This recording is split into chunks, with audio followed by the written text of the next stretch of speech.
દેશની સીમાઓ માતાના વસ્ત્ર સમાન છે. તેનું રક્ષણ કરવું દરેક ભારતીયની ફરજ છે. ભીષ્મ પિતામહ. નમસ્કાર દર્શક મિત્રો, સરહદ ન્યૂઝ ચેનલમાં આપનું સ્વાગત છે. હું અનિતા ગોસ્વામી.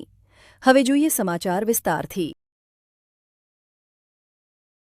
Breaking news. બનાસકાંઠાના તાલુકા મથક લાખણી ખાતે કોમ્પ્લેક્સમાં આગ ભભૂકી ઉઠી.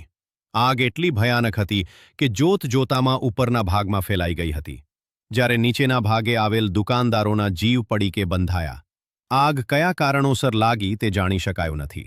રિપોર્ટ રમેશગીરી ગોસ્વામી, સરહદ ન્યૂઝ ગુજરાત.